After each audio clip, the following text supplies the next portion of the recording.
ప్రతి ఏటా దంపతులకు పవిత్రమైన పెళ్లి రోజు వస్తూ వెళ్తూ ఉంటుందని, అయితే ఏదైనా స్వచ్ఛంద సేవ చేస్తే దానికి సార్థకత చేకూరుతుందని ఆధ్యాత్మికవేత్త గల్లా సుబ్బారావు పేర్కొన్నారు. రమణయ్యపేట ఏపీఐఏసీ కాలనీ అడబాల ట్రస్ట్ కార్యాలయంలో వెలకొట్ట రాంబాబు, దుర్గాభవాని దంపతుల 22వ పెళ్లి రోజు ఘనంగా జరిగింది.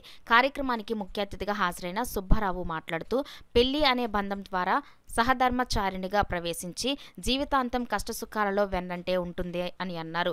డాక్టర్ శిరీష మాట్లాడుతూ, పవిత్రమైన పెళ్లి రోజు సార్థకతకు గాను మానవ సేవయే మాధవ సేవ అనే సద్భావనతో సేవా కార్యక్రమం చేయడం అభినందనీయమని తెలిపారు.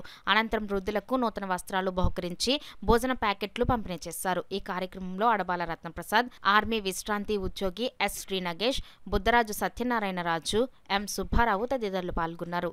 కొంతమందికి మన స్ఫూర్తి ఉండాలని చెప్పేసి వారు ఈ క్షణంలో ఇక్కడ ఈ అడబాల ట్రస్ట్లో ఈ పెళ్లి రోజు జరుపుకోవడం మనందరికీ కూడా ఆనందదాయకం.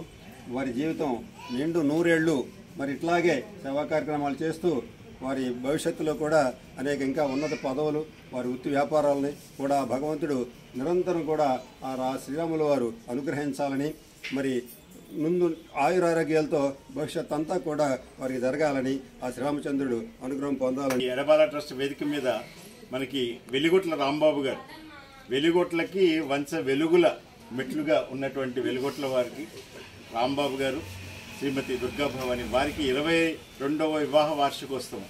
అంటే ఇద్దరు ఇరువిరు అనుకోకుండా రెండు కలిస్తే అది 22 అయింది చూసారా. అందుకనే ఒకటి అనుకుంటూ ఒకరికొకరే ఉండడం, అందుకనే వాళ్ళకి ఆ కౌశిక్ మానస ఈరోజు ఇక్కడ లేకపోయినా వాళ్ళు కూడా ఆనందం. ఎందుకంటే వాళ్ళు సాంకేతిక విద్యలో ప్రగతి వస్తున్నారు. వీళ్ళు ఎందుకంటే ఆదర్శవంతంగా ముందుకు మరింతగా వెళ్ళాలని, ఆయురారోగ్యాలు ఉండాలని